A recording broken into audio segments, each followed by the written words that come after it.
अगर आप लोगों ने 10वीं क्लास क्लियर कर ली या 10वीं क्लास में हो तो हमारे मन में सबसे पहला क्वेश्चन यही आता है कि भाई 10वीं के बाद आखिर करे क्या। आर्ट्स में जाए, कॉमर्स में जाए, साइंस में जाए, आखिरकार करे क्या, फ्यूचर कहाँ पे है, हमें स्कोप कहाँ पे मिलेगा, किस सब्जेक्ट में, किस फील्ड में फ्यूचर स्कोप काफ़ी अच्छा है, किस में सैलरी काफ़ी अच्छी मिलेगी। तो ये सारी चीज़ें हमारे अंदर दिमाग में घूमती रहती और इन सब चीज़ों के चक्कर में किसी ने हमसे कुछ कह दिया और हमने जाके सीधा आर्ट ले लिया, सीधा कॉमर्स ले लिया, सीधा साइंस ले लिया। ये सारी चीज़ें हम ऐसी गलतियाँ करते हैं।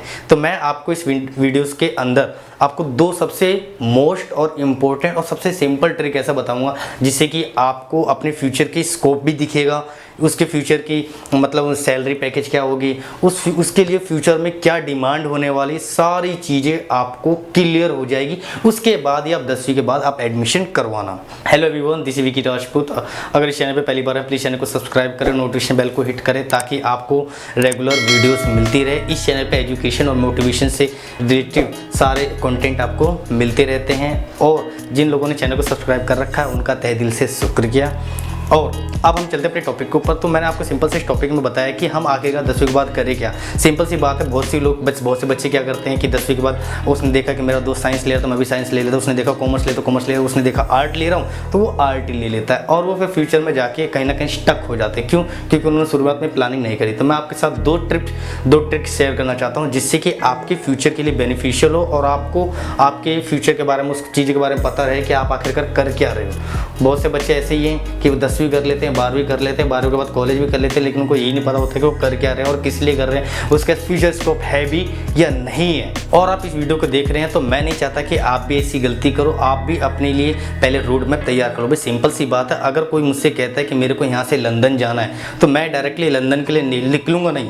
पहले मैं लंदन के लिए फ़्लाइट चेक करूँगा, फ्लाइट के बाद फिर मेरे को जिस लोकेशन पर जाना है उस लोकेशन के लिए बस चेक करूँगा, बस चेक करने के बाद फिर उस लोकेशन के बाद मुझे ऑटो चाहिए होगा, ऑटो को चेक करूँगा, फिर ऑटो के बाद अगर वहाँ से और रिक्शा वगैरह चाहिए हो तो उन सब चीज़ों को मैं पूरा एक पहले घर से निकलने से पहले एक रोड मैप तो तैयार कर लो। उसी तरह आपके फ्यूचर से रिलेटेड है, आपके फ्यूचर के लिए आप अगर रोड मैप नहीं बनाते और ऐसे ही सबकी तरह चल देते तो आप भी वहीं से ही स्टक हो जाओगे। आपने देखा होगा आपके आसपास बहुत से ग्रेजुएशन किए हुए बंदे होते हैं जिसने बीए कर रखा है, बीकॉम कर रखा है, बीएससी कर रखी है, लेकिन आज की डेट में वो हेल्पर की जगह नौकरी करते हैं, लेबर क्लास में ही नौकरी करते हैं। क्यों?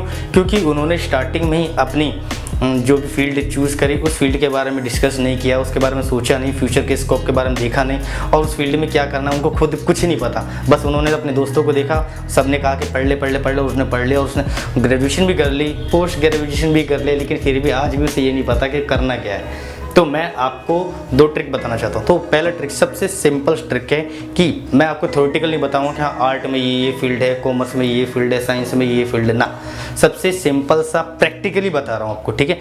प्रैक्टिकली बता रहा हूँ कि आप अपने आसपास में कोई कॉलेज हो, ठीक है, स्कूल हो, उस कॉलेज या स्कूल्स में जाओ।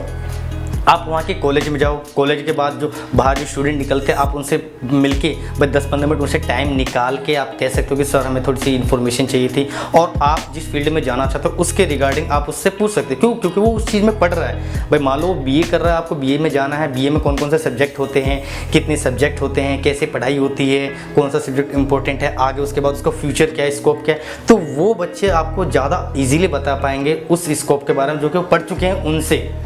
सब्जेक्ट में जो बच्चा करंटली पढ़ रहा है वो तो प्रॉपर नॉलेज देगा ना कि हम भाई इस सब्जेक्ट में ये इस फील्ड में ये सब्जेक्ट है, ये सब्जेक्ट, इसका स्कोप ये है, फ्यूचर ये। तो आप जैसी बात है 3 से 4 दिन निकाले हर सब्जेक्ट के लिए। मैं आपको सिंपल सा 1-1-1 रूल बता रहा हूँ कि हर सब्जेक्ट के लिए वन डे रख लो आप, कि 1 डे के लिए आप सीधा साइंस वाले स्टूडेंट से मिलोगे, उससे सारे की सारी इन्फॉर्मेशन लोगे कि साइंस में कौन कौन से फील्ड है, कौन कौन से सब्जेक्ट है, उसका आगे स्कोप क्या है, मैं इस फील्ड में जाना चाहता हूँ उसका स्कोप क्या है, वो सारे के सारे साइंस के लिए एक दिन में पूछो। फिर आपने क्या क्या अगले कॉमर्स के लिए, भाई कॉमर्स के लिए भी सेम यही रूटीन फॉलो कर लिया और साइंस के लिए भी यही रूटीन फॉलो कर लिया। तो वो बच्चे आपको बहुत ही अच्छी तरह से बता पाएंगे, बाकायदा उनसे जिन्होंने पहले कर चुके हैं और घर पे बैठे हैं या जॉब कर रहे हैं, ठीक है। और दूसरा मोस्ट इम्पोर्टेंट सिंपल सा, अगर आप इतनी सारी मेहनत भी नहीं कर पाओगे, इतनी सारी ये सब भी नहीं कर पाओगे तो करोगे क्या? करना तो आप लोगों को ही है, आपके फ्यूचर की बात है। आप लोग अगर अपने फ्यूचर के लिए इतना सिक्योर नहीं होगे, उसके लिए मेहनत नहीं करो, तो कोई दूसरा आपके लिए मेहनत नहीं करेगा। इसलिए प्लीज़ मेरी बात को बुरा मत मानना, मेहनत आप लोगों को ही करनी है, तो प्लीज़ मेहनत जरूर करें। और दूसरा तरीका है ऑनलाइन। जी हाँ, ऑनलाइन से आप चेक कर सकते हो। जैसे कि मान लो मैं आर्ट्स में जाना चाहता हूँ, तो मैंने सर्च किया art subject, after 10th class art subject, तो देखो वहाँ पे काफ़ी सारे सब्जेक्ट आ जाते हैं। फिर आपको मान लो प्रॉपर सब्जेक्ट के बारे में जानकारी है, तो उन सारे सब्जेक्ट के रूटीन्स के बारे में, उनके सब्जेक्ट के बारे में, फीचर्स के बारे में, फीचर स्कोप के बारे में, उसके सैलरी पैकेजेस के बारे में, और उसका जो आने वाले जो फ्यूचर उसके अकॉर्डिंग क्या हो सकता है, वो सारे की सारी डिटेल निकालो। सिंपल सा एक दिन आप पूरा टाइम निकाल लो कि मैं आज के दिन में खाली आर्ट के बारे में ही वीडियोज़ देखूँगा, आर्ट के बारे में ही सोचूंगा, आर्ट के बारे में ही सर्च करूँगा। तो आर्ट के बारे में इतनी सारी इन्फॉर्मेशन ली मैंने, एक कॉपी में नोट डाउन किया, और नोट डाउन करने के बाद उसमें से शॉर्ट लिस्ट निकाली कि भाई मुझे ये करना, और फिर उसके बारे में हमने आगे किसी से डिस्कस किया। और डिस्कस भी उन्हीं लोगों से करना जो लोग करंटली पढ़ रहे हो, ऐसे लोगों से डिस्कस मत करना जिन्होंने पढ़ाई कर ली हो और वो कहीं जॉब कर रहे हो, तो वो चीज़ आपको वही बताएंगे जो उन्होंने पढ़ा है, ठीक है। और जो लोग पढ़ रहे हैं करेंटली, वो आपको लेटेस्ट न्यूज़ बताएंगे। तो ये हो गया मेरा दूसरा वे, जो कि सबसे इफ़ेक्टिव है, ना थ्योरेटिकल है ना वो है, लेकिन आपके फ्यूचर के लिए सबसे बेस्ट है मेरे हिसाब से। तो आपको ये चीज़ें करनी चाहिए। अगर आप लोग नहीं करते तो एक तरफ से वही बात है, अगर मैंने आपको कहा दिल्ली जाने के तो आप पैदल ही पैदल दिल्ली भाग जाओगे। जी नहीं, पहले आप लोग अपने फ्यूचर के लिए रोड मैप बनाओ। वो कहते हैं ना कि एक आदमी जो लंबे लंबे बाल के हवा की दिशा में ऐसे ऐसे चलते जा रहा था, उधर से हवा चली, बाल इधर गए तो ऐसे मुड़ गया और इधर चलने लग गया। और एक आदमी ने उससे पूछा कि भाई तू इधर जा रहा था, फिर लेकिन तू इधर क्यों चला गया? तो उसने कहा कि यार मैं इधर जा रहा था, इधर हवा चल रही थी, हवा ने इधर का इशारा किया तो इधर की तरफ चल दिया। इसी तरह सभी स्टूडेंट्स के साथ होता है कि भाई जिसने जो एडवाइस दे दिया उसी की तरफ ही चले गए। तो आप लोग ऐसी गलती मत करना प्लीज़, आप लोग ऐसी गलती कभी मत करना। आप लोग पहले अपना रोड मैप तैयार करो, फिर उसके बाद उस पर चलना स्टार्ट करो।